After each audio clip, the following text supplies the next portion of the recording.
All right, welcome to season 7, episode 6. Yeah, moving right along. Greetings. Greetings and salutations. Yeah, so before we get into anything else, I do want to give a quick shout out to our new patron. We do have one new patron. So Michelle, thank you for your patronage. Michelle! Yeah. Woo! This episode's for you, Michelle. This Oh, episode yeah, is as for always. you. This bud's for you. I thought about They're drinking bud always for the tonight, ladies. just for good old time's sake. Does Then I said, Goosling work? 151? 150. Ooh. Ooh, Goosling? danger. I'm drinking a Truly, which is basically like drinking TV static and someone yells the fruit name from another room, right? That's Yeah. Yeah. That's the best description ever. it's the best description. Drinking TV static. I've got a cheap box wine. Oh, nice. I thought about drinking wine tonight, but Yeah. I drank with dinner because we had a friend over for dinner. Our next door neighbor came over, so I didn't want to open a bottle of wine because he wasn't drinking and just drink like half the bottle in front of him. Yeah. So I just had a beer. That was my compromise. So yeah, so I was like, a great I'm not gonna open a compromise. bottle of wine now. So that's it. Anyway, yeah. So other announcements, other things going on. We do have a special guest coming, not next week, but the week after. We're gonna record on a Monday, the 30th. On a It's gonna be Monday. it's gonna be a little bit of a later recording. It's gonna be a 10 o'clock recording because they got to get their kiddos to bed. And if you listen to the post scene, I guess the credits or whatever you want to call it, the wrap up of the last episode, you know who it is, but I'll announce it now. In 2 weeks, we have the Will Weaves, Danny and Brett, coming on to help us out. So it's going to be the Will Reads and the Will Weaves in one epic night of shenanigans. Nice. Shenanigans. We're going to bring the house down. It's going to be fun. So that's in 2 weeks. So yeah, excited about that. Water of Fortune next game is going to be the second week of February, so that's still a ways away. Yeah, so nothing really new. I think on Thursday we're going to record Cosmere stuff. Oh, yeah. This Thursday? Yeah. Does that work? Are you still available? What time? Like 9:00, 9:30. Yeah. What the hell? Okay, cool. All the way up to the end of chapter 30. Yep. Yes. Yep. I'm ready. Of Warbreaker. So yeah, if you Yes. into Cosmere stuff, we're going to be covering the first half of Warbreaker on Thursday. Recording that. Is it really a half, though? It's more like a quarter? No, there's 60 chapters total in the book. So Oh. I never paid that any Be attention. prepared to feed me names because I know there's not a lot, but a couple of them I got. But I did the old school version of just like in my mind, I have made up names for the characters Uh-huh. instead of I just have making God up 1 real and ones. God 2. Yeah. I have the detective god and the god with boobs and Yeah. Right. Yeah. Nice. Sister Yeah, one, sister so- this two. goddess with boobs. Right. The cheeky sister and the Yeah. stern one. Yep. All right. So yeah, that's Thursday, and that's it for content coming up. That and lots of TV shows I'm watching right now. But so personal life, yeah, I'm watching a lot of TV because there's a lot of stuff that's come out. I have not started Last of Us yet. I've heard it's good. It's I'm gonna get great. into that soon. Yeah, I watch a show that no one watches anymore, but I just need it's the final season, so I have to watch it. Oh yeah, you gotta Um, finish it. It's Walking Dead, which I started years and Ah. years and years ago. Hmm. And I gave up on it, but I still like every time it comes out, I'm like, I'm not going to do it anymore. I don't really like the show. I was like, all right, I'll just muscle through. And it's at this point, it's a stubborn thing. Yeah. I gave up on it, but Yeah. Well, they have the final You can season fill now, me in. so yeah, I'm watching through stream services because I didn't want to watch it when it came out. Just wait for the streaming service. Anyway, so yeah, that's fun. After that, I'll get started on The Last of Us. I might stop halfway through and watch Last of Us instead. Anything else going on in my personal world? We had a long weekend for Martin Luther King Day, so I did tons of chores around the house. You know, I would say I went to Bed Bath Beyond, but they're like kind of going out of business, so I didn't go to Bed Bath Beyond. yeah. Did not do that. So that's it. Just working on stuff around the house. Nothing really exciting. I have nothing going on in my world exciting. I took my kids to Chuck E. Cheese's for the first time. Well, slippery slope. Yeah. Don't repeat that. Yeah, not a good decision. I remember it sounded more glamorous when I was a kid. Well, it's probably seems awesome to them, but if you do it often enough, your kids are just gonna stay sick. Oh yeah, It's just a breeding ground for germs. dirty and gross, and half the machines are broken. And I was like, this is just kind of ghetto. And if you hold your cup of coins too low, other kids that are not your kids will just run up and take coins out of there. Oh, they don't do coins anymore. Oh, really? Yeah, they get it's cards, so it all goes in your card. Okay. Yeah. That's how long it's been since I've been there. Yeah. Well, I didn't even know either. I was like, yeah, there'll be like games and stuff, and like I was like, this is really like half things are broken. And yeah, okay, cool. Did you let your kids beat up Chucky? Did Chucky? Chucky wasn't there. No. Well, I used to love fighting Chucky. Yeah, and then they wanted one of the cheap toys you can buy, from the little gift shop area. That's like $40 for a plastic toy that'll break, and like if you look at it funny. Yeah. Yeah. Like, no, nah. Oh, you're building memories. I'm not gonna buy that for you. Sorry. That's a core memory for your kids now. Yeah, that'll be the last time that probably will go there. So anyway, yeah, that's it. That's all I got. Well, cool. I don't have anything too exciting. Rewatching Game of Thrones because Meredith hasn't seen it. I was telling the boys before we started recording, though, I messed up. She fell asleep early in one episode one night, and I was in insomniac mode. Anyways, I'm 2 seasons ahead of her now. So like I'm rewatching it again myself, but then also as she wants to going back and rewatching where she's at. So I'm really getting into Game of Thrones again. I'm excited to get into the second season of that Viking show. Is it Valhalla? Yeah. The first season I really enjoyed. So the next season just dropped. So I'm gonna get into that, if not tonight, tomorrow night. Work update on getting paid. We're still going since November 15th. Supposedly I get paid this Friday, but I haven't seen normally the LES, the leave and earning statement post by now, and I haven't seen mine yet. So this will be interesting. This will be interesting if they still don't have that figured out and I don't get paid Friday. But we're gonna start pawning stuff for gas money, I got 50 miles each way for the commute, and the only real complaint I'll have is this commute is killing me. This lower back thing and being in the car. Yeah, I can only imagine. Actually, that would be horrible. I gotta figure something out with that. Getting signed back up for physical therapy. Hopefully, just some regular stretching and working that out will help. But it's not like it kind of aggravates it. It's just getting worse and worse and worse. No, that was one of the things that really destroyed my back even further was the traveling back and forth from Charlotte to Virginia to Charlotte. Like, God, 5 hours in a car will definitely do it to you. Yep. I mean, an hour in a car does it. 5 hours destroying it. So when I get out at work in the morning, I'm doing the old man climb out of my car and wobbling to my desk and then sitting at the desk doesn't work that well. By the time I get home, trying to be chipper and chip in, help with dinner and smile in the face. But all I want to do is lay flat on the couch and not move. I used to commute from Newport News to Richmond every day. Yeah. But I made a game out of that, and I see how fast I could actually do with a commute in. And trust me, with Waze on, and you get a nice little flow going of weaving in and out of traffic. I think my record was I think I did in 40 minutes one time. Oh wow, yeah, that's nice. Now that being said, you might be able to beat that record now because since COVID, the flow of traffic on 64 stays over 80. Oh, so nice. You could do. Because they raised it to 70 down there, and then everybody always goes 10 over in Virginia. That's the law. Yep. So if you got your Waze and you could squeak out a pretty steady 95, bro, you'll make it under 40 minutes. Trusting people reporting those cops and go. Yep. Yeah. That's about it for me. Nothing too exciting.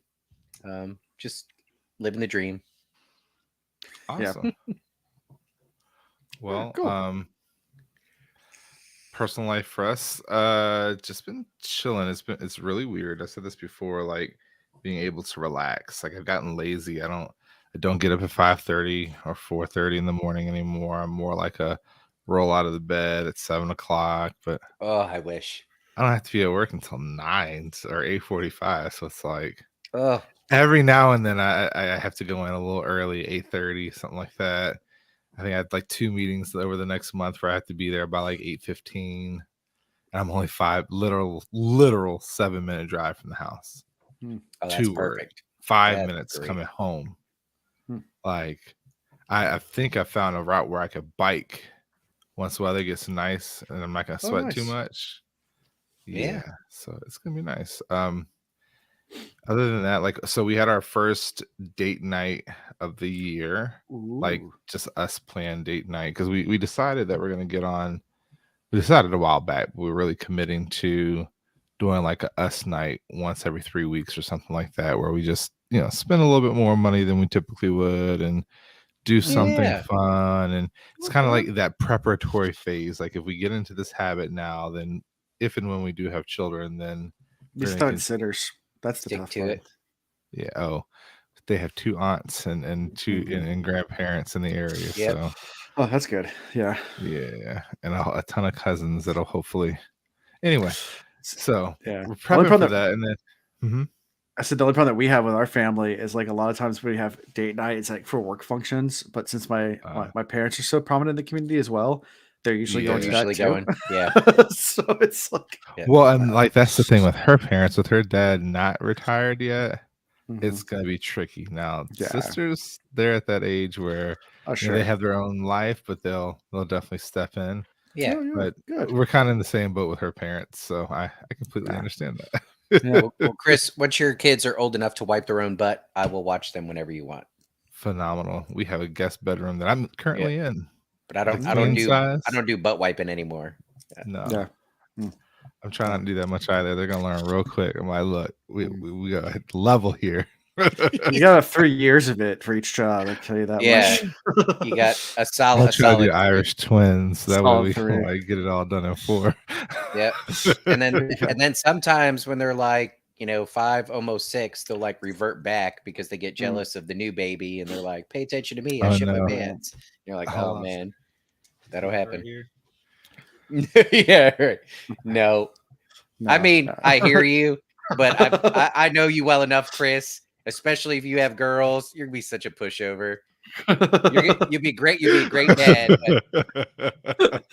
But they're gonna go out and murder somebody. You're just gonna snuggle up with them and be like, "It's okay, baby. You did a good Like, job. we're just gonna hide I'm the so body. proud of you." Right? Yeah. It's Let me like, go get the there's a shovel. We'll take care of there's a this. show on Amazon that teaches how to take care of this. Yep. Yep. In fact, you go Or to on sleep. Tell me Netflix. where it's at. I'll take care of this. Yeah. Other than that, like, so we got a switch. I don't know if I mentioned this before, but we got a switch for the wedding. So went on our Amazon, like I put ridiculous stuff on there, hoping people would just contribute to our honeymoon fund, as I've said many times. And somebody gave us a switch, OLED. So yeah, those hurt, man. When you get a switch when you're a kid, I mean, that's yeah. So we've been spanking all weekend. Wait, are we talking about a Nintendo Switch? Okay. Okay. I thought Gotcha. you wanted to stick out back. That grandma used let to me get. tell you, so the most like off the wall thing we got was this deck of cards, right? Mm. And you open this deck of cards and you flip it over, and it's like your thing to do tonight is to have fun with the other by putting honey down there and going to town, and like it's got all sorts of suggestions from your mother-in-law, right? Mhm. From her aunt, which is just as bad, right? Oh, How to get a yeast infection 101. Bacteria love sugar. Just dump it all over. Put some chocolate syrup down there, see what happens. I didn't say who was doing the licking. Or where it was going. Hey, look, what y'all do with your cats that's on you. Don't bring that on this show. Don't bring. I don't want to hear it. Anyway, Chanel has been all into Zelda Breath of Wind Breath or of the Wild. whatever it's called. Yeah. There we Well, the go. new I haven't Zeldas are actually really fantastic. jumped into it yet, but I did get Pokemon. I got Sword and Shield in the Sword and Shield collection. I didn't get the new one because everybody's complaining about it. So I want to be the very best. If y'all ever if you slip into Fortnite, let me know. We might venture into the mission. If you go that route. I own it. I don't think I've ever played it, but I have it. It's free. It's pretty addicting. Yeah. Okay. My nephews are all on it. So anyway, that was our weekend. Like, Cool. All right. my Well, pink guys, picture, pretty dope. Guys, ready to jump into these chapters? Yeah. Almost. Not crazy exciting, but like I thoroughly enjoyed these chapters. Okay. Well, I'll say for not having like massive action, I really enjoyed them. So yes, I am ready. Yes, I'm excited. Okay. Good stuff. Cool. All right. Chapter 11, An Oath. On my honor, I will On do my my honor. best to do my duty to guide my country, to help other people and obey the law of the pack. Yeah. So, let's see, where do we start? We start with like, I guess one of the attendants coming in to wake up and dress Egwene. Um, and it's just Egwene's not in a grumpy mood. She woke up on the wrong side of the bed. She's Just been kinda having weird. these headaches. She's late Mhm. tired. Yeah. And she's been doing the She's dream super rest, grumpy. which isn't full. It's rest, but it's not full rest. Yeah. You know, it's Yeah, wearing on exactly. her. Yeah. Yeah. It's I can imagine. Like if you get like all REM sleep, like no deep sleep at all, and you just dream all the time, you'd be so exhausted. That's I'm like Chanel. I'm like living two lives. Yeah. Yeah. Good tough. See, I was just talking to Meredith and the kids the other day. For some reason we got on the what's the longest you've gone without sleep. And I did a solid 3 days in a row, plenty of caffeine and nicotine. Both times in the military, one in training, and then one out on mission. And anyways, past the 2-day mark, even with caffeine, even with nicotine. I don't know about other drugs and how they help you get through that, but I know past the 2-day mark, it's you start losing your mind. And at the 3-day mark, it's not drunkenness. And I haven't really dabbled in other drugs to compare it, but you definitely hallucinate. You like start hearing voices. The voices that are normally in your head sound like they're on the outside. Side screaming at you. Yeah. I've been It's there. really so. And I know this isn't exactly what Egwene's going through, but that's what I was thinking. If she's constantly doing this dreamwalker sleep and it's not sleep, maybe it's not the 3-day mark, but what about a week? What about 2 weeks? Eventually it's got to wear on you because the brain's got to rest. Yeah. I think it was like 3 or 4 days in college one time. Like it was college. It was during like cramming for something like end of year paper or something like that. And like I was procrastinated and just ended up just staying up. And I was like, let me learn this entire course in 2 days. Yeah, in 2 days and just stay up and just lots of caffeine, lots of no-dos, And when real people talk to you at like echoes and delays, and then everything's just speeds fuzzy up and then slows down, it's everything. The sun's really bright. It hurts. Yeah, avoid the sun if you're in that situation. Avoid it. Do not go outside. And if it's a full moon, you might want to avoid that too. Just it might be too bright. No, it's a Anyway. So Egwene is struggling. She's struggling. She walks over to her study and is told that Phaolene and Theodrin that no one saw, told by them that no one saw Marigan leave, although some men remembered seeing Halima, who we know who Halima is. Which somebody should check into that, you know? Yeah. That would be what I would do. I'd be like, oh, what was Halima doing? And they seem really sketch. Theodrin and Phaolene seem really sketch. Like, they're just nervous. Yeah. I wonder why. And well, there's reason to be at this point, you know, before we know what happens. Like they were the ones raised to Aes Sedai along with Elaine and Nynaeve. Yep. So, and we already know that there's plenty of Aes Sedai that kind of roll their eyes at that. They're not happy with it. So, yeah. They don't exactly got it easy, but they got a connection here with Elaine or Egwene. So let's see how this plays out. Yeah. And this is, I think, around the same time when Egwene makes them swear their oaths, right? Is it right in the same scene? Like right after they're done talking? Yeah. Yeah. That's how it wraps up. Well, she doesn't really make them swear their oaths. She asks for their oath. But Wait. Does she or do they offer it? They offer it. Oh, they offer it? I think in this These situation, two offers. Okay, it's the later yeah. ones. Sorry, I read this last week. Yeah. No, So it's that's already fine. jumbled together. That's fine because I think it even catches Egwene off guard a little It bit does, yeah. because she's like, "Wait, they're You're right. swearing to me," sort of thing. Yeah. Yep. Yeah, normally I would wait like Chris and Ian to read these like the day before, but I knew that I was going to be busy this early part of this week, so I read them like right afterwards last week, and now I It's realized not why I wait. fresh. Yeah, that's not fresh anymore, and things started to jumble together already. At least little details. Let's see. Well, so Yeah. are we going to dig into like what they talked to Egwene Yeah, about? let's do it. Okay, Yeah. I didn't know if you're trying to rush past that. Is this fresh on your brain, Chris? I'm opening my book now to make sure I don't miss anything because you know how it gets. It's juicy. I think what I'm most excited about while you're finding it is I at least felt, now it's always possible that these girls are scheming. And even Egwene kind of thinks about this. Are they really being honest? Are they scheming? Oh, well, got to trust them sort of thing. But the communication here seemed to be pretty good.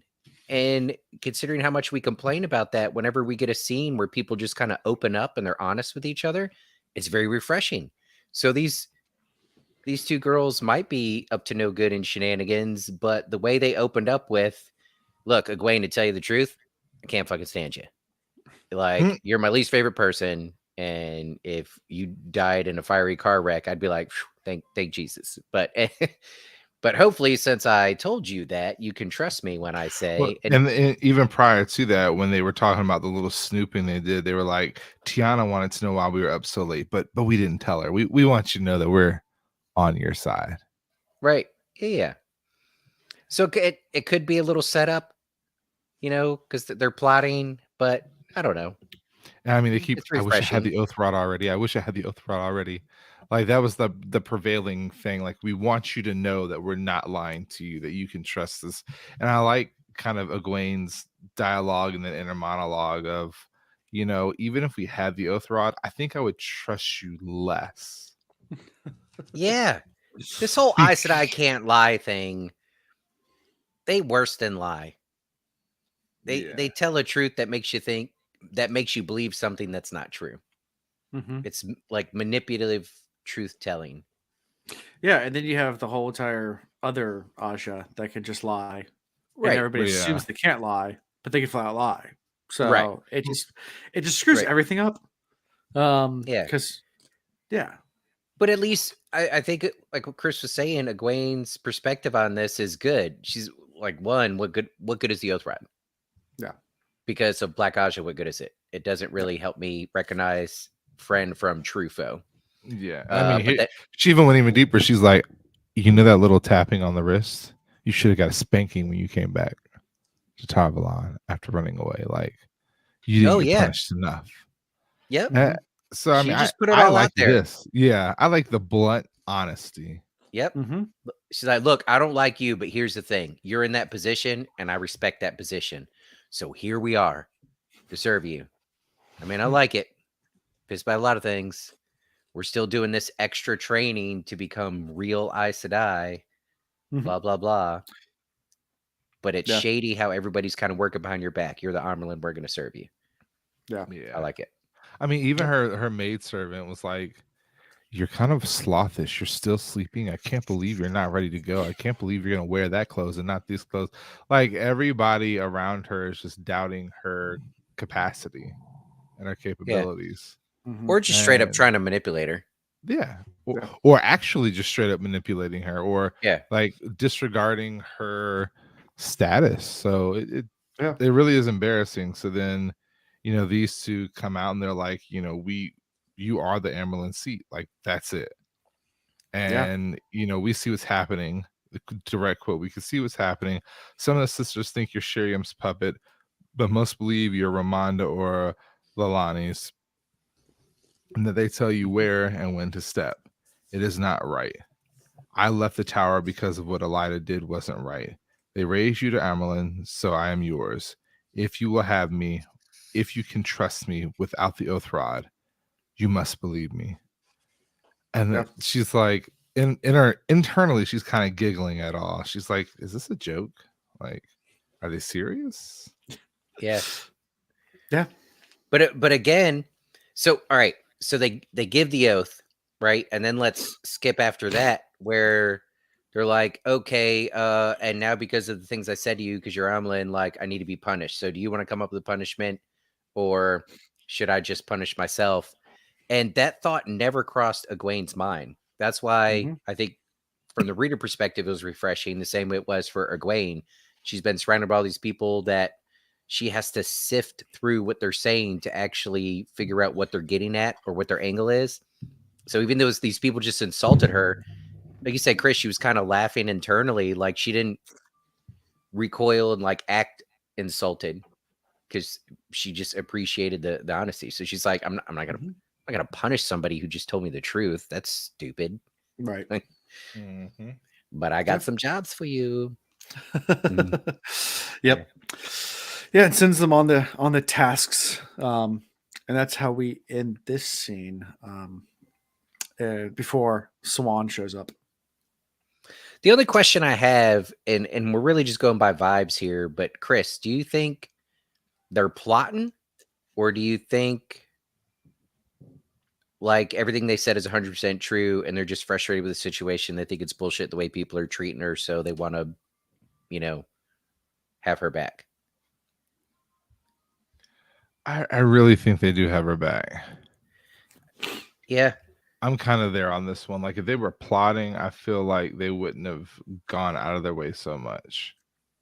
Yeah, and there were no hints in the text. It's not like they said something, but then Egwene noticed like a weird look in their face or a twin. No, the weird looks were when they were hesitating and beating around the bush about getting to the oath and what would need to be said.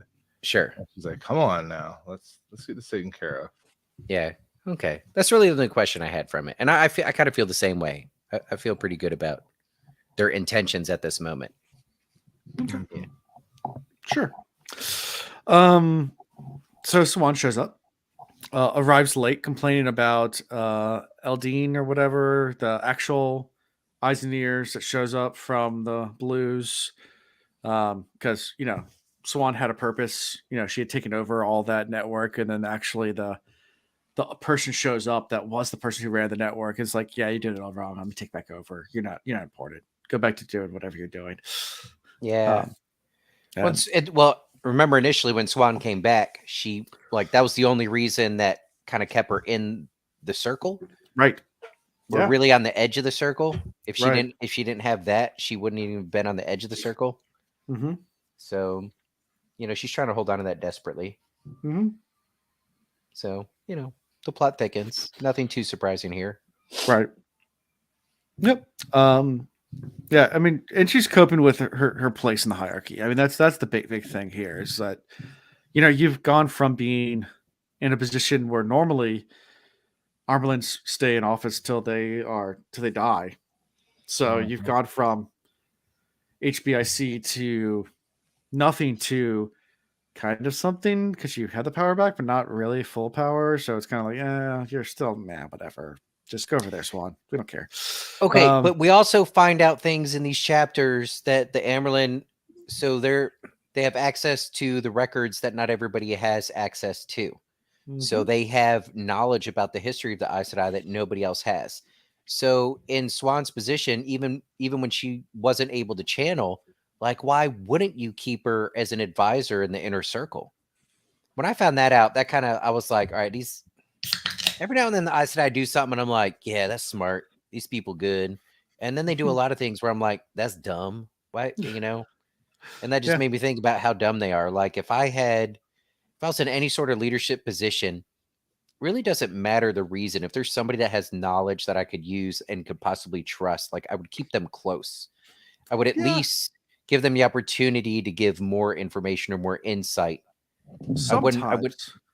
But sometimes they can undermine your authority too. If the person that used to be in charge is still around. Depends on your leadership style and abilities and how you play it. But I would find a way, even if they're locked in a prison cell and every now and then you go and talk to them about certain topics, but you use that resource. Mm-hmm. Yeah. I would think. Agreed. Yeah. Anywho. And then Morel shows up. She arrives, and Egwene realizes she has a hold over her because of Shiriam has revealed about the Aes Sedai, had sent rumors about the tower and stuff like that. So I had this little scene with Morel, who we'll have more with Morel later. But well, I mean, even before this, like she tells what's her name pops up. Good lord, her name won't come to my mind that fast. Shiriam, Swan, No, Leanne. Swan shows up and she has a nice little conversation with Swan, and then she's like, "Hey, go get my horse. We're gonna go on a ride." Mm-hmm. And then Homegirl pops up, and she's like, "Hey, you don't run away. I see you. Come back here." And she's like, "But mother, I have to." "No, you don't, bitch. You're riding with me today." Yep. Yeah. So anything with this short interaction before they go meet with Gareth?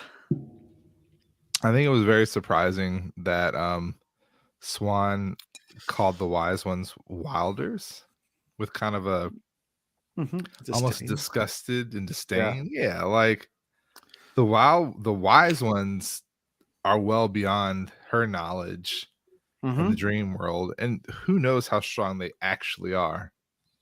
Right. And just because they didn't do things the way you would have had them do doesn't mean they're not just as good, if not better. But they weren't tower trained, and they channel, so they're wildlings. Like that's the only category Swan has in her brain for. Yeah, but she said it with disdain, not like, "Oh, poor women, they're wilders." She's like, "Ugh, wilders," which surprised me. I was like, "Swan, really? You literally come like from a fishing background. You're a blue collar worker." I mean, that's what it was like going to William and Mary. You know, when somebody told me how they struggled through organic chemistry, and I'd be like, "What school did you go to?" And they were like, "UVA," and I was like,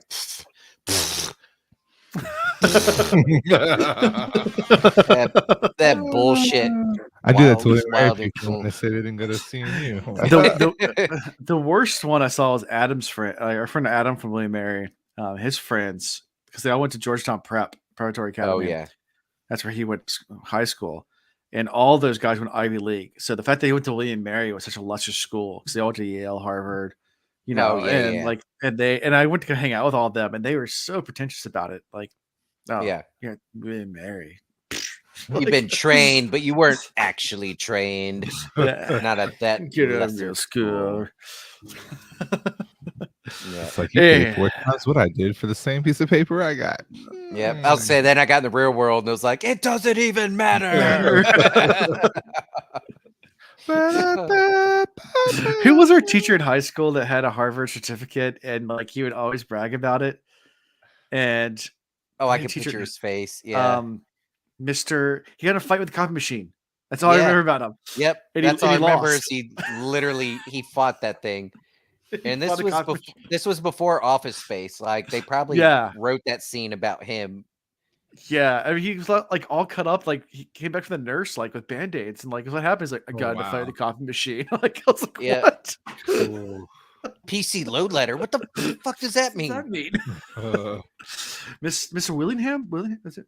Oh yeah, Willingham? Mr. Willingham. Yeah, he did Model UN, didn't he? He did. Yeah, did Model United Nations. That's what it went to IHOP. Went to IHOP, and all I remember is I think we might have been either drunk or doing something else, and it went to IHOP, and he ordered pancakes with dried nuts.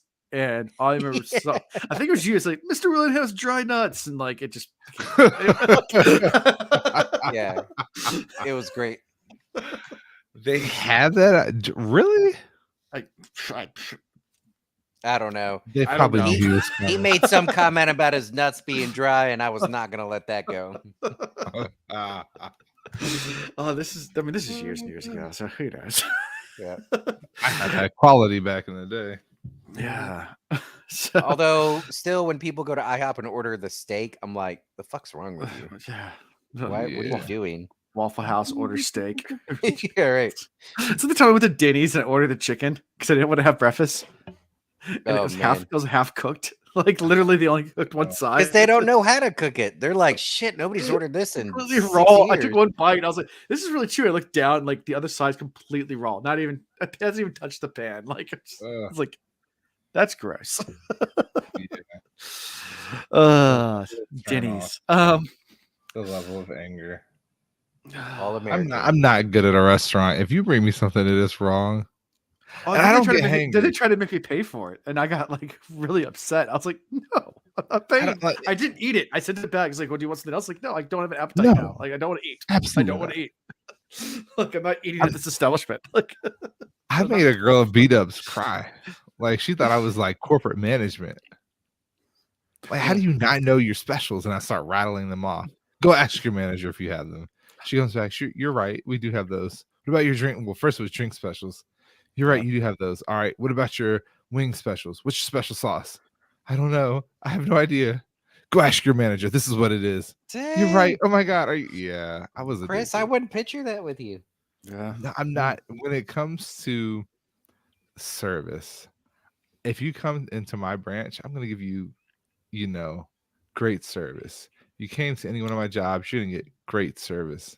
So when I'm spending money, there's my trigger. When I'm spending money, Yeah. I expect great service. And if you don't provide me with great service, I'll give you a chance to fuck up. I'll give you 2 chances. But on the third, then I'm just gonna have fun with you. We go have a conversation. I'm now. still gonna give you a good tip too. I'm just gonna have a lot of fun with you. You'll probably just start speaking side remarks like, "Oh, I remember my first day working." oh, you guys. This girl was in her like her second week. I feel bad a little bit, but I started having too much fun. Yeah, so they get the same way. Sorry, no, go ahead. Egwene starts having fun with our friends. She's like, "Hey, Muriel, you're gonna ride with me," and that's when Gareth Bryn shows up, and he's like, "I need you to see some things." Yep. But then also the bunch of Aes Sedai are now all around them because I guess it's Romanda and Lelaine. They interrupt to complain about Delana, who wants to halt condemned Elida as Black Aja. Like there's like a bunch of like stuff going on the side. It's got like a worded conversation going on, and everybody's trying to pretend they don't see it. And they're trying to convince, I guess, the halt condemned Elida as Black Aja, and like they're like, no, it's not the way to go about it. Everybody here has read the Crucible. We know about the Salem witch trials, the Inquisition. You don't just announce some people are possessed by the devil, and I'll know it when I see it. And then somebody sneezes, and you're like, devil. Cover them in leeches. What? Drill a hole in their head. They sneezed. I love Egwene's answer to their back and forth bickering. So they're just going back and forth about this, that, and the other, and how she should do this, and how she's like, when you've decided what I should say, then I can decide what to do. And they're like dumbfounded. Clearly, y'all don't even got this figured out. Argue about it somewhere else, and then come talk to me. Like absolutely dumbfounded. And Gareth Bryn steps in real smooth. He's like, "Shall we go, mother?" Yeah, got something to show you. I like so listening to this in audiobook form and then hear them bickering back and forth. I literally just got lost in the bickering and then just quit. I feel like that's how. Yeah, I feel like that's how Egwene felt. She's like, God, here they go again. My head already hurts. I have too much to deal with. And then we have these two whining and complaining. All right, you two figure it out. And when you figure it out, you let me know. That's your task. Like, I'm out of here. Yeah, I'll do that with the kids sometimes. I would have commanded it. Yeah, it's my command that you stay in this bubble until you have worked it out and figured out what you guys are going to do as a team to make this happen. Yeah. Sometimes all the kids will be bickering and fussing, and I try to let them work it out. Sometimes I'll intervene because I'll hear it. I'm like, all right, this conversation needs to be nudged in a certain direction. So let's encourage them to, speak to each other respectfully as they work it out. Mm-hmm. And sometimes they come up to me and everybody's shouting their version of the story at the same time. And I already determined like it's not that big a deal and I don't care. And I'll just be like, sounds like y'all just need to go downstairs and figure this shit out by yourself because I don't care. Y'all could choose to not play together anymore, or you could work this. I'm tapping out. I'm done with it. Yeah, that's why I felt where Egwene was here. Just like, I don't even care. Exactly. And then she asked Gareth to go over the plans for how are we going to handle Tarvala and what are they going to do with the army. and he talks about how he's going to handle the siege. So the biggest thing is the harbors, and we all know how important the North Harbor is. Yeah. The South Harbor is important too. People don't ignore South Harbor.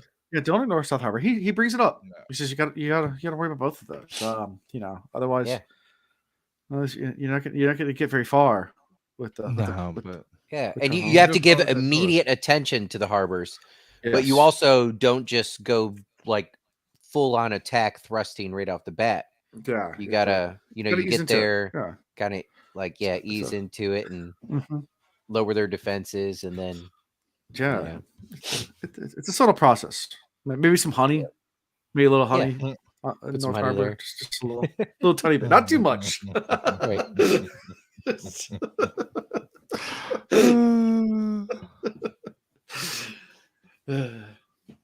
So what do you think about Gareth's plan? Consider that no one's ever been able to take Tarvalon. I mean, this is a broken Tarvalon, so he's going to be able to do it. You think so? He's got Aes Sedai on his side. Yep. And I mean, if Egwene is smart, which we know she's not, but she should reach out to Rand and be like, "Hey, I think that's gonna be part of it. I think that'll be part of taking Tarvalon. Yeah, I do. Yeah. I think there'll be some working with either the Ashaman or with Rand directly. Yeah, I think it's gonna be Ashaman. Like I hate to say it because that's gonna set a bad precedence, but at the same time, we're not gonna see the Dark One defeated without men and women both working together. So yeah, in my opinion, at least. Yeah, and I mean to the harbor point, like he mentions. I mean, the thing about a siege is you have to cut them off from food. That's how siege works. And that's all. Starve them. And if the harbors are open, they're going to be able to still get food in. So that's why Arthur Hawkwing failed. Yeah, he didn't complete the siege. So you got to cut. But also, our Aes Sedai now they know how to travel and skim and all that jazz. So, that's a definite advantage. They can get in and out of the storeroom and steal all their food and get out. That's what I would do. I burn it all from the inside out. You can send special forces behind enemy lines with that kind of technology. Like that's what I would do. Yeah, I would teleport in, just set a fire and teleport out. Yeah, open it up, shoot a fireball, close it, go back. Yeah, that would be the move. I wonder if anybody thought about that. Sure. Actually, yeah, the way Egwene traveled with Lan, she didn't get out with him. She just opened it up, let him leave, closed it, and then went back. Well, she did get out, but did she get out? Have to. Okay, right. I guess in my mind that's didn't have to. So can't you just open up and go pew pew and then close, and then head back? Yeah, you should be. Hypothetically speaking, as long as you knew where you were going, you should be able to. Mm-hmm. That's what I'd do. I'd let a bunch of Sherlock, yeah. You can fight a battle from miles away. So it's important to note even when she asked Gareth Bryn about this, he was kind of taken aback, and he even said he was like, "Wow, like nobody's actually asked me about this before." Mm-hmm. And maybe this is where they start to make their connection, and he starts to have a little bit more respect for her as a leader. Yeah. I mean, they definitely make a connection. They give each other little googly eyes and a couple side winks, and then Gareth Bryn's like, "I just want you to know, we're not here fighting for, the Amerlin per se. We're fighting for you as the Amerlin. Right. We're fighting for Egwene Alvir." She's collecting pieces and pawns and knights and rooks. She's collecting everybody. She is. Not the Amerlin. I wonder what triggered that. Was that Swan's doing, or? I'm telling you, she's Taviran. This whole only the boys are Taviran. Even Jordan. Taviran. That's probably the biggest hole in his writing so far, is insisting that it's only the boys. And then even when they're so far apart, like the pattern still pushes and pulls and tugs and wraps itself around Nynaeve at times, but certainly Egwene. I mean, think about she's Amerlin's seed. Think about everything she's been through and how it Yeah. shaped her perfectly to be what she needs to be in what situation. And come on, Right. if you look I mean, that up I in the agree. look that up in the dictionary and try and find one word to describe it, and it's Taviran. Taviran. If you- Although Agreed. maybe Alan's playing the long game with us, and maybe the trouble is, we only have female Aes Sedai that are able to recognize Taviran, and maybe they can only recognize men. But maybe there's later in the books, there's male Aes Sedai that have that ability too to recognize Taviran, and they only recognize the female Taviran. So maybe they end up being Taviran, and we just didn't know this whole time. Yeah. Maybe. Yeah, and then Gareth's like, "Yeah, well, if you don't like the plans, come over here. I gotta show you something." And that's how we end this chapter. Hey, check this out. You check this out. Insane. Has our other Aes Sedai started acting super nervous yet? Or does that get which one? in the next chapter? The one that's about to get busted? Morale. Yeah. Yeah, a little. Is it I like think the single beat of sweat? I think that's the next chapter. Next chapter? Yeah. It's just gonna, yeah. Super nervous. So, all right.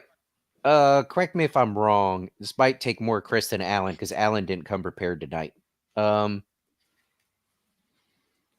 So Egwene and Swan, they don't know what they're going to see. They just know that something's up, right? Correct. Because when you listen to Morel talk and some of the other guys that I talk, when they get there and everything unfolds, it's kind of like, oh, wow, you really know a lot. Like, you know everything. But Egwene and Swan are like, it seems like they're racing to put together what was actually going on up until the very moment that they discover it. Yes. Okay. All right. So I'm not losing my mind. I was like, did I fucking miss a chapter somewhere? No, I thought the same way. So, but I think we're skipping ahead. Yeah, I did. I skipped way ahead. Sorry. Yeah. And I admittedly still have about 7 minutes of that chapter to listen to. So we need to wrap up this chapter and give a quick break if we're going to jump into the next. That's fine. Oh, yeah, Chris, by the way, this is top Pokemon. Oh, Jolteon. There's little Legos. My son loves Lego Pokemon. So he got the really? Eevee. He got the Eevee set that has yeah, all the different They're Meanwhile, right here.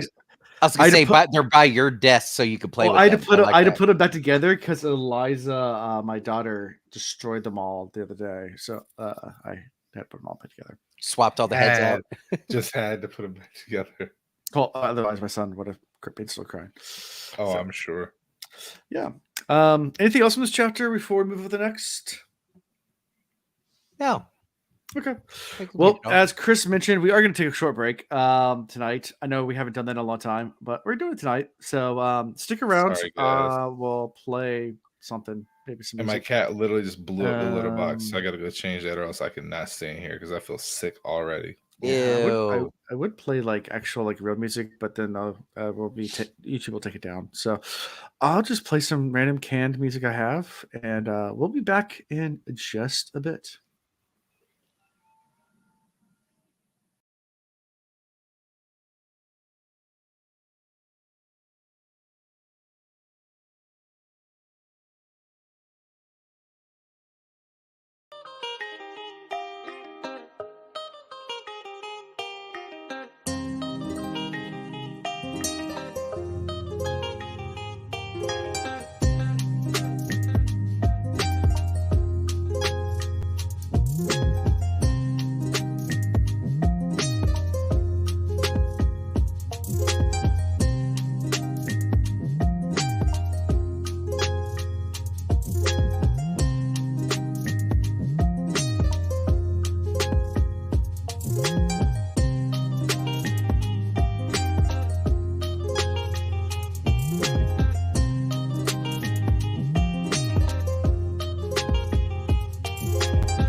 What's up?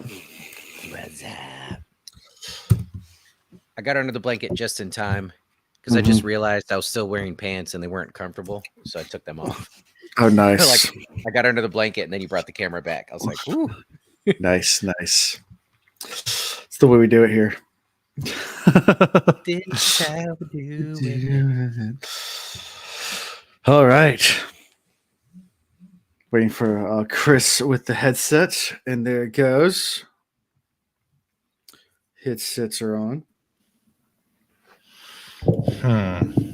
Interesting. Very interesting. You guys ready for chapter 12? Sure. Let's do it. All right. Chapter 12, A Morning of Victory.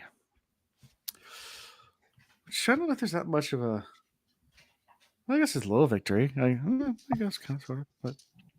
But more importantly, the thing that Gareth Brand wanted to show them was about Talmanis. Oh gosh, that didn't even register for me. And I was about to say, why are you jumping straight to Lan? This show is just reaching all-time low. To be honest. But at least he's actually in these chapters when you talk about him. Yeah, he at least he's talked about. He's not actually there. He's mentioned. He's mentioned. He's nearby. He's nearby. Yeah. Yeah. And Thomas is concerned about Egwene things, and they're actually really upset with Gareth that they've been talking to Talmanis because they viewed the Band of the Red Hand as Dragonsworn, and that they're just problems, and that they need to be dealt with eventually, and that we shouldn't be talking to them. So it's crazy. So Gareth Brand, obviously, he has experience dealing with royalty, and he has experience dealing with Aes Sedai. So I applaud him for him being able to keep his cool, but still make his points, but not try to, die on any particular sword. He's just kind of casually like, well, we're kind of camping next to 10,000 of these guys. I kind of figured it'd be a good idea to stop by and say hello, and see what they're up to, sort of thing, which in reality is very true, whether he does it himself or sends emissaries or whatever. Like, you don't get these two factions camping next to each other and not communicate. That's a horrible idea. Right. But the Aes Sedai that's flipping out, is it the one that begins in It's Morel. Yeah, Morel. She's being a royal. She's more pissed that he did it. Like, right. I don't think it's just that somebody talked to the Dragonsworn. It's that, why would you do it? Like, that's clearly something we should be handling, or like, who are you to go talk? But the fact that she had the audacity to say something.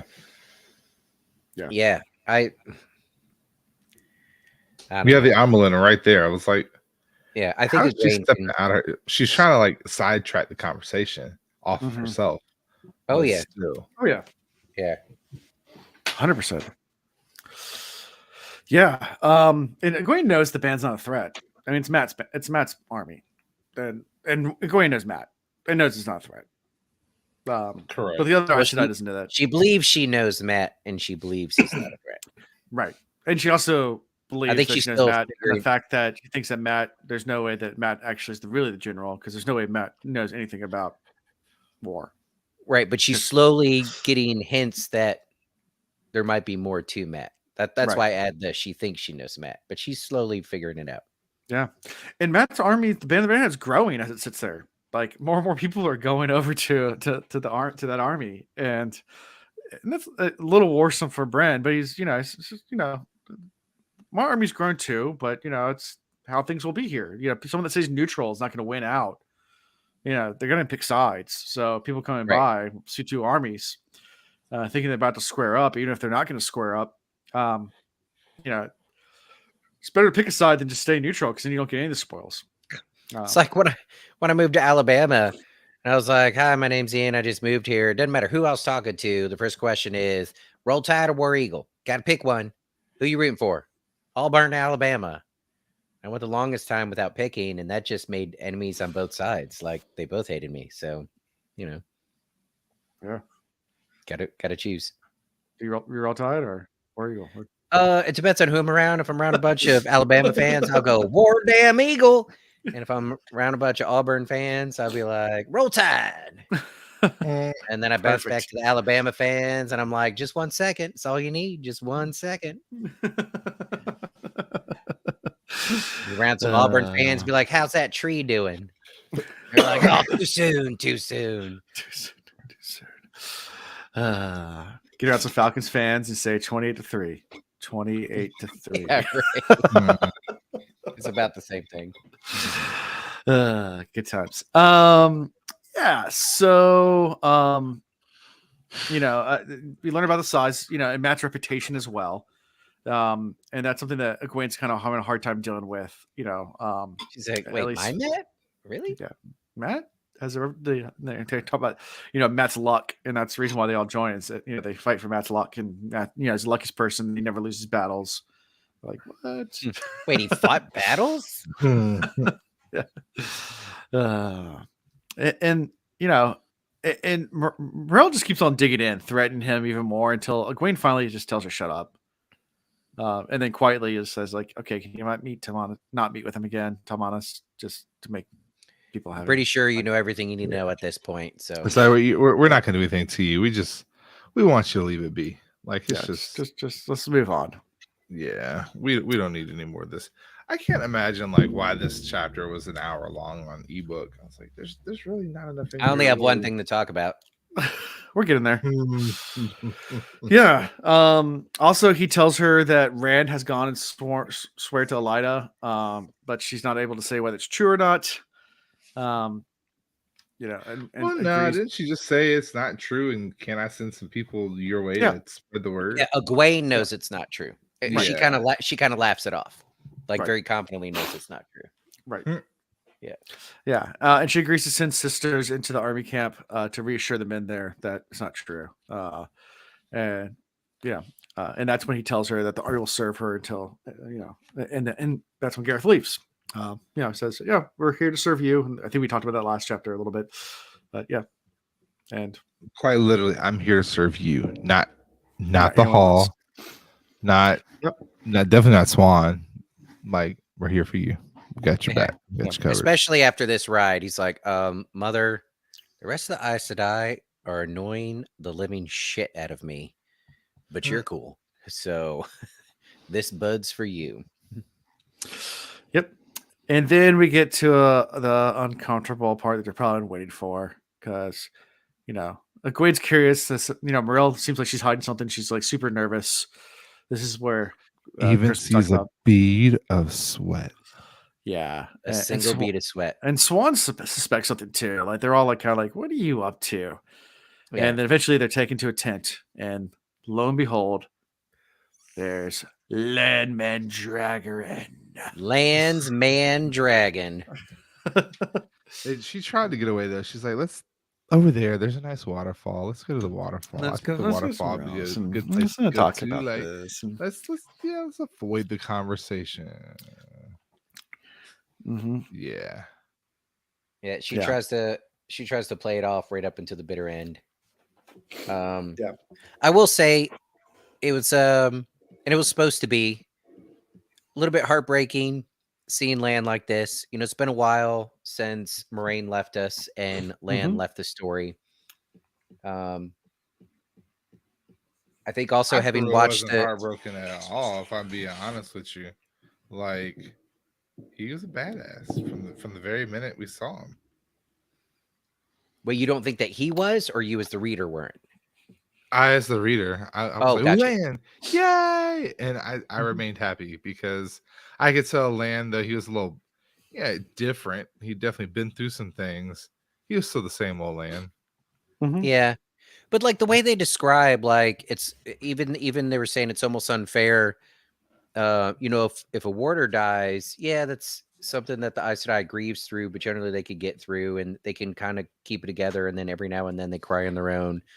But as a warder, if your Aes Sedai dies, like almost always they end up just charging into battle or doing something that gets themselves killed because away from your source.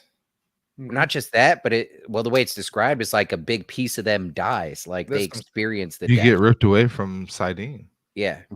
So am I saying the right one or Sidar? Sidar. Sidar. I said the wrong one. Yeah. But to know you were connected through her to the one power. Yeah. But and then you had that bond with her. And not just her, with Moraine. I feel like there's probably a lot of connections between Aes Sedai and Water that are special, but I just feel like theirs was kind of one of those on a different level.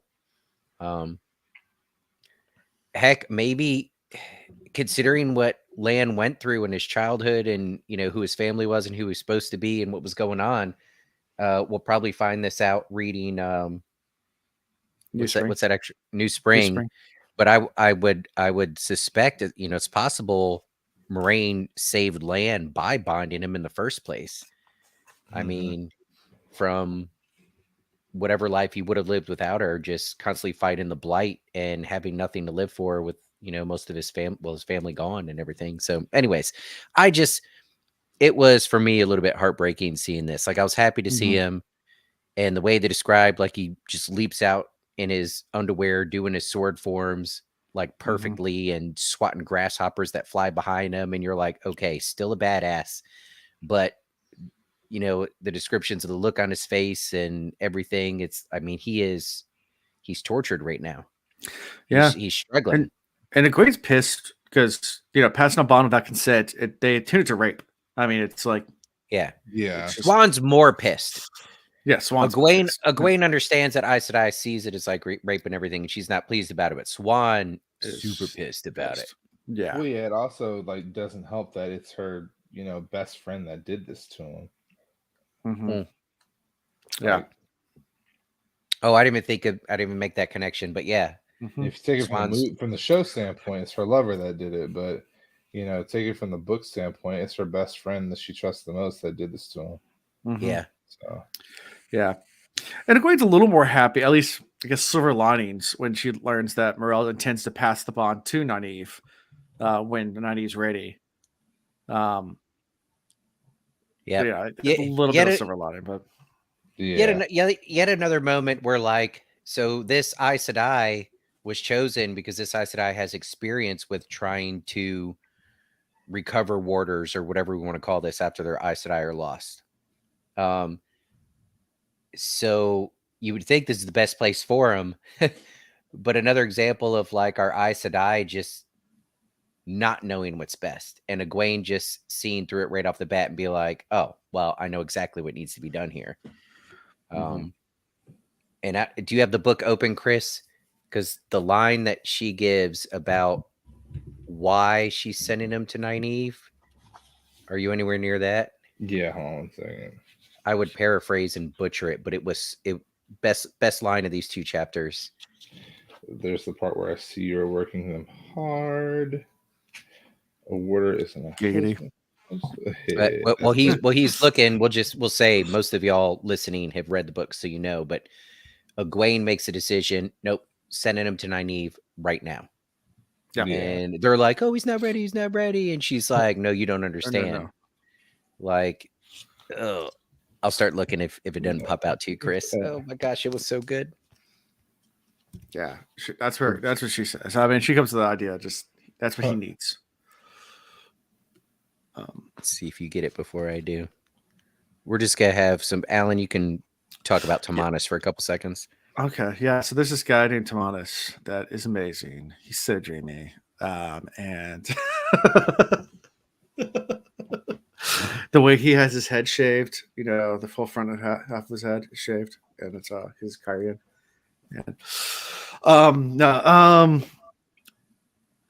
Also, during all this is when Niseo, I can't pronounce it right. She snaps at Swan, tries ordering Swan around, but is ignored. During that whole, there's one thing you have not been able to do. Give him a task so important that he has to stay alive to carry it out. That was the final element. Supposedly, it worked better than the rest. To him, Nynaeve's safety is important. He loves her, Muriel, and she loves him. And then she's like, that explains. And then she starts to blush. Because clearly, she did some other things with him. Definitely did some other things with him to try to break him. And there was some legitimate rape there going on. Yeah. Including some biting and oh, yeah. Because at that point, like Egwene looks at him and then she's like, is that a bite mark on the back of his neck and on his chest and his stomach? And where's that last one lead? So this is how Nynaeve gets through her block. It's going to be the Hulk moment, and they're going to be like, "How'd you finally learn to channel without being angry?" She's like, "That's my secret.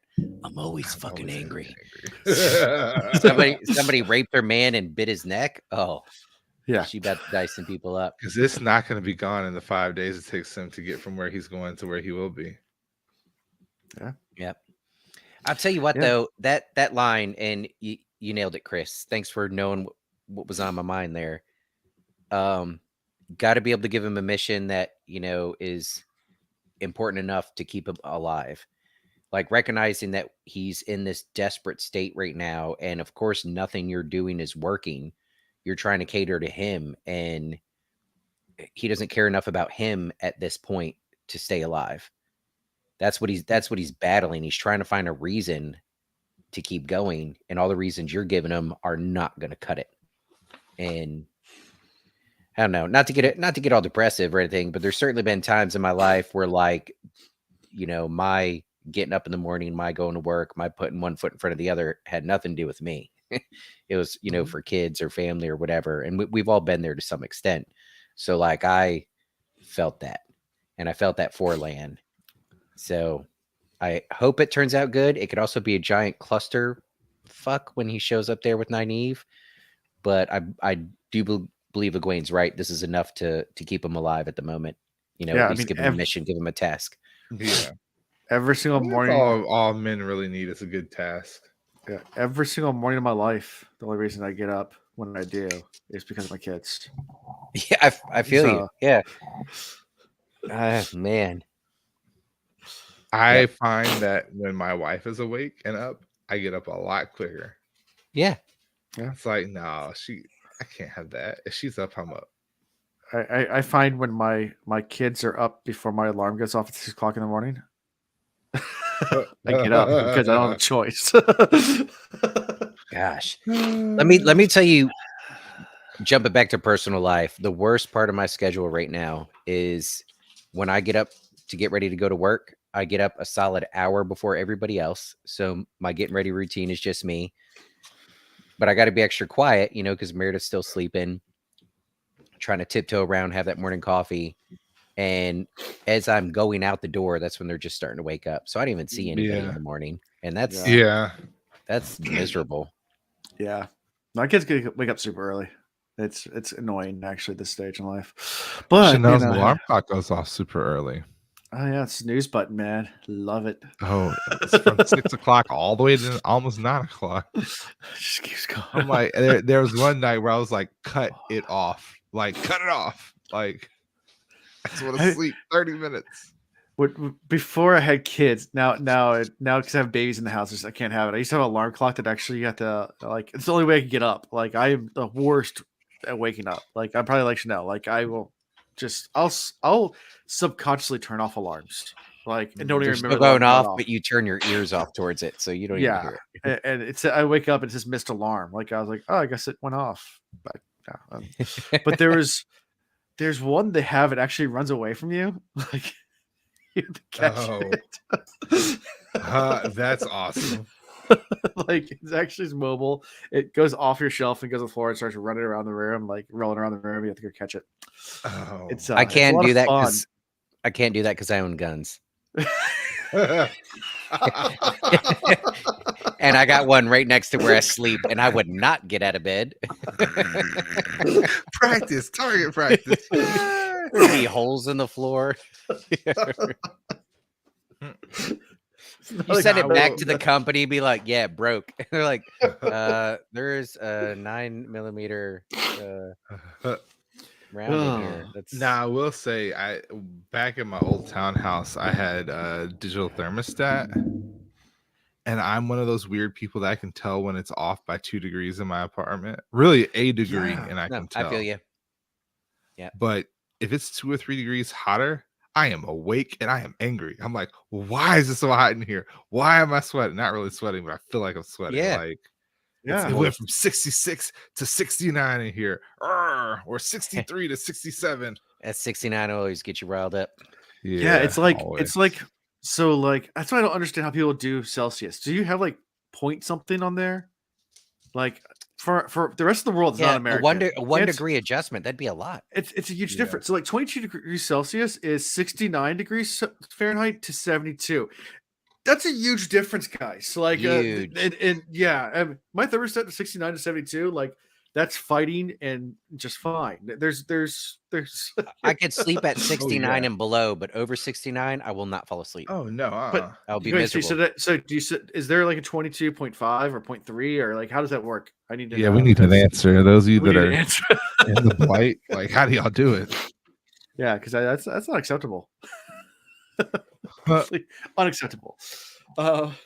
So yeah, advantage of the imperial system. Yeah, it's yeah, I don't know how they do it because it's a huge difference. So where are we? Because now I'm stuck on Celsius. We're calling Egwene. Mandarb over, and she's getting ready to skeet him yeah. across the world. Yeah. So get that. Now before that, there's something else. Yeah, this is when Egwene tells Lan that Nynaeve's in danger and Ebodar needs some protection. He agrees to go immediately, like no hesitation at all. Like, okay, I'll go. No, and like none. everybody else He's like, I is love like, her and no, I no, miss her. It's time for me to go. Yeah. He got all that extra booty, and he's like, I drove the Ferrari. It's time to get to the Volkswagen, the BMW. Like, the Ferrari was fun while it lasted, but And Egwene gets a little confirmation. There's a look in Lan's eye when she says that Nynaeve's in danger and needs him, and he has like that. I don't know if it's a worried look or like a oh shit look or whatever, but there's a look he gives where she's like, okay, yeah, this is definitely a mission he's into. Yeah. So that was good. And this is also when Niseo and Morel are told that Lan loves Nynaeve and Nynaeve loves and Niseo is just like, I don't believe that. Lan doesn't love anyone. Like she probably loves him. Yeah, sure. Like, Yeah, everyone everybody everyone tried loves to him. get some of Lan. Yeah. Shit, I tried biting him. 5. Yeah. But nah. He doesn't love her. And, Little do they know. yeah, and Egwene's having none of it. So she's like, no. And said, in fact, you know what? The extra lessons for Nicola, you're done. No more of that. We're done there. Starts ordering them around. Swan realizes that Nicola and Ardia must have discovered Lan and blackmailed the two Aes Sedai. So Swan's all pissed off. There's lots of stuff going on here. Egwene's like, that's not new. They do that thing. That's what they do. Oh yeah. Yeah, and Swan's response is like, so I guess we're gonna kill him. Okay. Well, that was much Yep. later. Much Got to kill later. him. Yeah. First, we had the little moving land over. Yeah. Then makes the gateway to skim over. Talk about how everyone has different platforms they make. And blah, blah, whatever. She uses a wooden barge.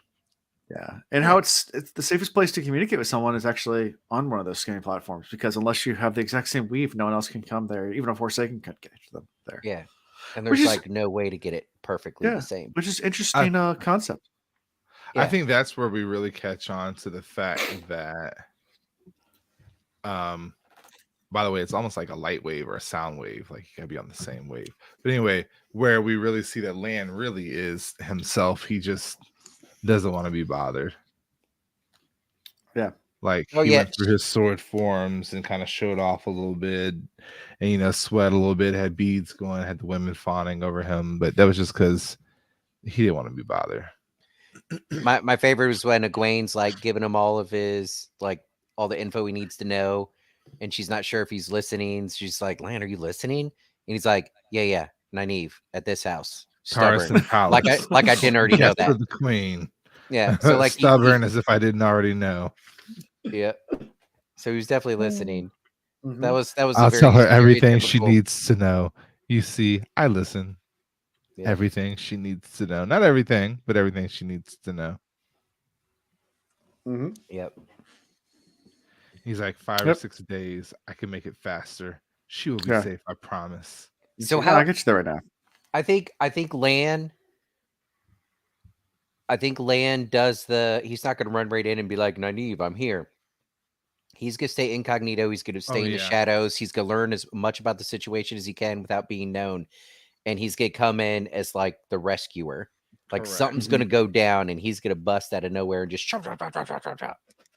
Well, he gives Egwene a good nugget right away. He's like, you have a hold on Muriel and Nassau now. Do not let them argue with you.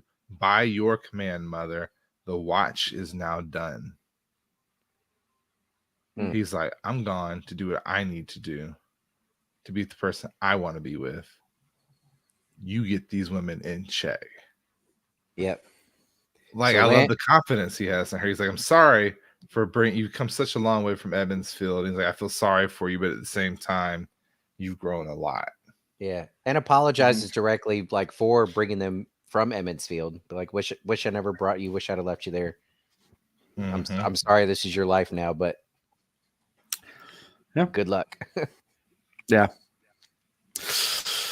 Yep. So drops Lan off. She returns, and when she gets back, Nisa has threatened Swan. So Egwene's like immediately is like, okay, time to put the hammer down. And yeah. And boy, does she. Whew. She's like, all right. She's like, you know what? Y'all gonna swear fealty to me. No shortcuts, no roundabout ways. You were gonna get on your knees. Well, so at first she's like, all right, so how this should play out is I go back, we tell everybody, and even Swan saying, yeah, you're probably gonna lose your warders. That'd be a great punishment for what you did, blah, blah, blah. And Egwene's like, yeah, but that's a lot of hassle in that. So I could just not tell anybody. But then, man, I just feel like there needs to be something to balance that equation. What could possibly make you beholden to me? I know. Swearfieldy to me. And even Swan's like, what? And everybody's like, what? And then one of the two Aes Sedai goes, done that. Yeah. But you could tell the Aes Sedai that like truly loves her warders because she didn't even think twice. She was like, hey, shut up. Let's take this deal. Like, this is, I don't even know where we're arguing about this. Let's just do it. Yeah. Yep. Yeah. And they do. They reluctantly, but they swear fealty. Yep. And on top of that, you have to treat Swan like you would treat me. Yep. Yeah, and you're gonna serve Swan whatever command she gives. It's as if it's coming from me. But you must tell nobody. Right. Yet another point where Swan's like, "What? Say what?" Swan's like, I thought she hated me. We fought so much. Me, and Nynaeve, all of us. We fought so much, but you love me. You really love me. She's like, I don't understand, but I like this. It's like, yep. Yeah. And I guess it ends with her going on return. Swan tells Nicola and Arlan the previous blackmail attempt about that and tells her not to have them killed. No, but that's where Swan is like, oh, seems like these two are about to have a little accident. We're about to have a little whoopsie daisy. Egwene's like, no. Egwene feels so bad. She's like, the fact that I understand what you're saying just shows how far I've gone. Yeah. It's like, if we start doing that, where are we going to stop? Everybody I disagree with, I'm just going to have them offed. Like, no, we can't be doing that. Yep. Look, she's like, and that's why the White Tower is so small now. Yep. And then the last thing is she sends the White Tower is small because it's winter and it's cold out and shrinkage is real. Okay. Very true. Very true. Have you not seen that Seinfeld episode? Yeah. No. Yes, shrinkage is real. So at the very end, she sends them to go get Sheriam and Morel and all the rest of the group and send them all to the Airman study because she plans on making them all swear fealty. So she's like, gonna make everyone swear to her. That's her thing now. She's like, all right, Yeah. everyone, With bend the a knee. side Bend note, the knee. yeah. Side note, like she concluded on the whole labeling Elida Black Aja. She's like, no, we're tabling that shit. Yeah. So plus bend the knee. I guess the bend the knee is more exciting. Sorry. Yeah. But does she ever get to that point? Because we have But- Alima walk in. That's her thought process in her Yeah. head. I don't know It if is. that's Yeah, we do Well, have Halima walk into. Halima walks in. She's like, "Hey, you look stressed. You look you have that headache again. Have a seat." And she starts oh caressing her body. Here we are, all alone in this room. What we know about Halima? Oh well. so you're saying these head massages aren't actually relieving her, that's part of the control. No, that's part of the mind control. That's the Turkish delight. Yes. Because he can channel sliding. Yeah. And she would not even know it. Mm-hmm. Wouldn't Would know. not even know. And he is manipulating her. That's crazy. So we have the Amerlin being controlled by A male Forsaken. a male Forsaken. In a female Interesting. body. Sure. They, them, Shim. Yeah. Shim's doing Yeah. it. And like, at the same time, running concurrently as her getting like this head massage to soothe her tension, we know that there's literally a fight going on right now that she should be attending to like shut things down. And yeah, she's kind of like drifting off to sleep. Yep. Mm-hmm. She's about to lose all control. Well, she needs some sleep, so maybe that's a good thing. Maybe this Forsaken's just helping her out. Yeah. Sure. Gosh, that's a slippery slope. So if she gets all these people to swear fealty to her, but then she's under the control of a Forsaken. Who are they really serving? Who are they giving fealty to? Mm-hmm. Sure enough. So it's always the masseuse. Oh, look, they do wonderful things. I give them all my money. I don't have money. They are I magical. find money. They're magical. Yeah. Well, I'm still working on getting the VA to cover a couple of those a month. So Yeah. My insurance used to cover therapeutic massaging, and it was amazing. The one I had 2 months ago did. It was great. Yeah. I went to a chiropractor that had on staff sports medicine massage therapist that did deep tissue, and it was amazing. Have you had stripping before? I've had the ones where they climb all over you and bend you in different ways to really creak out different, almost like chiropractic, but it's stripping is deep tissue times 10. Ooh. Like they literally tell you will not be able to walk for a few minutes, and you can't, and you will hurt for days, but all the things that it does to you. Feels so good. Come on, baby, make it hurt so good. Anyways, massages don't feel like they should, baby. Hurt so good. Anyway, anything else from these chapters? No, a lot of love for Lan. Okay, is that your favorite character? Honestly, it might still be Egwene. You would take the first one. But I will say Lan, because y'all know me. I love me some Lan. If you're not sure how much I love Lan, listen to us on the Feather Mountain podcast. I confessed everything there. Confessed your deep love for Lan and drag her in. Gosh, if I had Lan and Ahsoka Tano in the same room, I wouldn't know what to do. I would I'd be frozen. It'd be like trying to decide at the McDonald's dollar menu, what do I want? I want it all. Good times. So, Lan's your favorite. Chris, are you going with Egwene?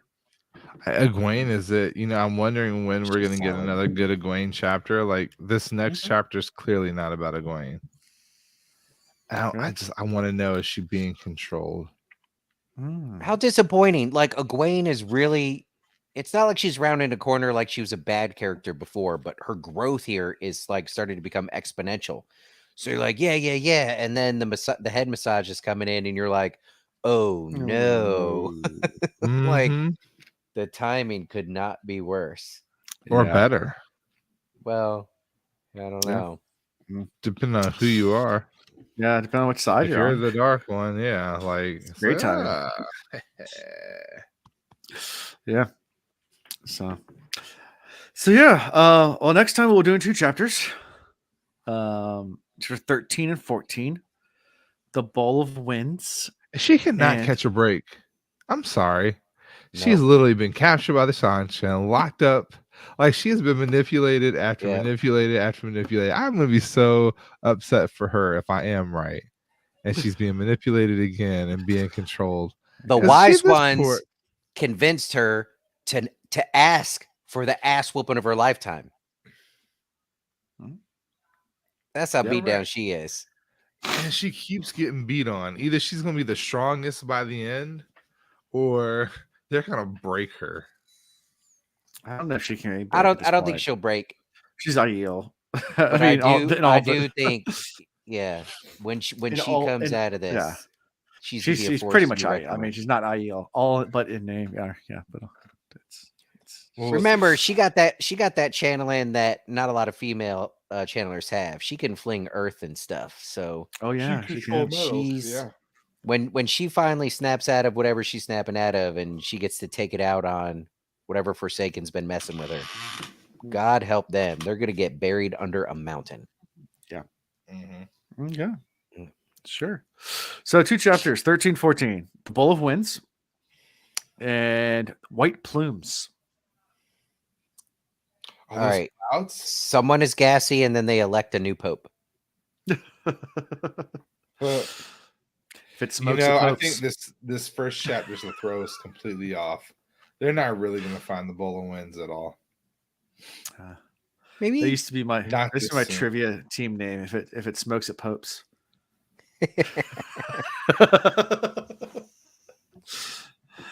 That's a good one. Yeah. That's my trivia team name. Chris, I wouldn't be surprised if they don't throw us for a loop.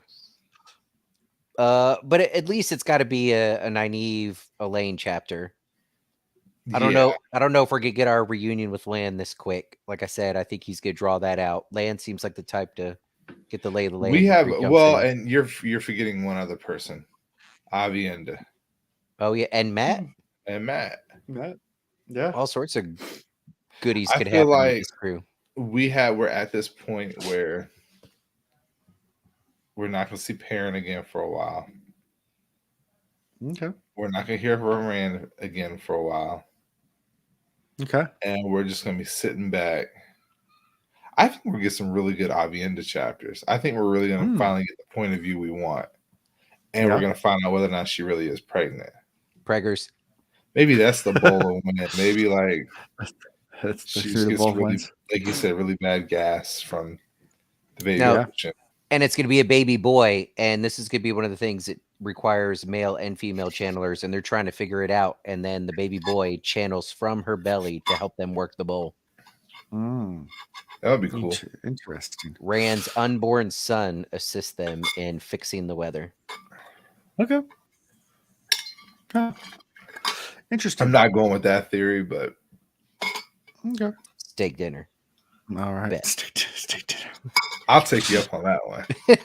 Some really nice places around here, if you don't know.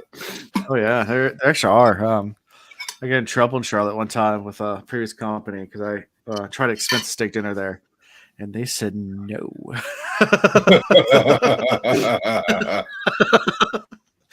They got that expense report. They're like, no, like we're not paying for that. I was like, it's worth a try. How about half of it? You must split it with me. Exactly. I was on a business trip. You didn't tell me what my per diem was, so I just went and ate. And I ate really well. Delicious. Steak 48. Eddie fees. See what happens. Good times. All right. Yeah. Anything else before I go and finish up? Wrap it on up. No. All right. Alan's favorite character is Tamanas, and wrap it up. Yeah. Lan better have wrapped it up. Always. So, did they have condoms did they have condoms back then? I guess they probably did. I mean, they were interesting. The sheepskin, Sheepskin. Well, I mean, like, yeah, but in Roman times they didn't even have to use it because they had that. What was the name of the flower? We talked about it in the podcast before. There's a flower that went extinct that the Romans had that worked as a contraceptive. Yeah. Anyway, we're saying skin, but we know it's really bladder and guts. Yeah. One last thing, Chris, are you willing to co-sign on an honorable mention for Gareth Bryn? Ooh. Yes, actually. I can't believe I forgot him. He was Joe Cool during this, but he was getting reamed out, and he was like, "Yes, ma'am. Yes, ma'am. Yes, okay, sure. Yep." The whole time he's like looking out the countryside, like, "Damn, I wish she'd just shut the fuck up." And it the Aes Sedai in general are just kind of pestering him almost and undermining him, or at least they would if they could. But he just keeps driving forward, doing what he knows, and not only what he that, needs to be done. Increased the size of his army, made friends with the band essentially, and has literally gotten thousands of swords. Yeah, and then drops a nod to Egwene and be like, "I'm here for you, for you." Yeah, so good, a strong honorable mention for him. Mm-hmm. Yeah. Okay. Well, how we can be found is at thewillreads.com. Yeah, all links are there. Go check it out. Go to the website. That's where you find everything. You find our social media, you find Discord, you find Patreon, merch, all that fun stuff. Go buy our merchandise. Silphium. Cool. What did you say? Your plant, Silphium. Silphium. Okay, cool. I was just trying to look that up too. Silphium. Yeah. So that's if you want to look. Y'all's assigned FBI agents are like, what the fuck are they looking up now? My Google search is so weird. It's I'm not important enough to have anybody assigned to me. If they ever went through, you're friends with me and Alan, so trust me, you have your own FBI agent, Chris. Oh yeah. Well, yes. Yes. Oh, I know. I do. I mean, just because of relatives, but yeah. Yeah. But anyway. So yeah. Go check out our website and like everything. Go ahead and give us a review. You can review us on our website too, or on whatever podcast platform you listen to us on. But remember what Grandmama said: if you ain't got nice to say, don't say nothing at all. No, we like the bad ones. I like the bad ones. I like the bad ones better than the good ones. We've had a couple of good reviews recently, and I don't read those out loud because they're just kind of. I mean, thank you for giving us good reviews. Don't get me wrong. I just love the bad ones. Yeah, because it's fantastic. Alan read us one kind of negative one, and when he finished, there was a little bit of silence, and Chris and I both went, "Well, they're not wrong." at the same time, we don't care. He always eats ice cream. Well, you don't pay me not because the ice cream is delicious. Exactly. You're paying. I like to finish my ice cream. What are you talking about? Guys are unprofessional, too crude. Okay. This is someone else. I don't care. We're not that's all I know. I do have a degree in communications. I guess I could be better about it all. Right. Could we do better? Maybe. Are we going to do better? No. It depends on what guests we have on that week. I've taken many master degree level communication courses, and you know what I discovered? People aren't going to care one way or the other. They're going to still complain, say what they want to you. So why not just be real? Take the same approach and be real. That is the best thing you can be is yourself. Yep. Cheers. You don't like me? Ian, why are you acting like a drunk alcoholic on the show? You're like, well, it's a low point in my life. That's how I'm coping. Okay. I got friends in low. I think one person actually wrote a review saying they're functional alcoholics, and I would give to the Patreon. I feel like you'll just go towards booze. And I was like, the only reason I'm offended by that is because I have my own job and I can afford my own booze without anybody else's. That 100% spot on. Yeah. Have you looked at my LinkedIn page? I'm definitely the bomb. Anyways, that's all I got for this week, guys. Until next time. Hold on, this whole functional alcoholic thing. We're gonna address this real quick. We are not functional alcoholics. Yeah, I we don't function enjoy very a well. beverage. Well, that too. We enjoy a beverage every now and then. We never claim to be functional. At Good all. point. So Good point. Alcoholic, yes. Functional, no. peace. Okay, bye.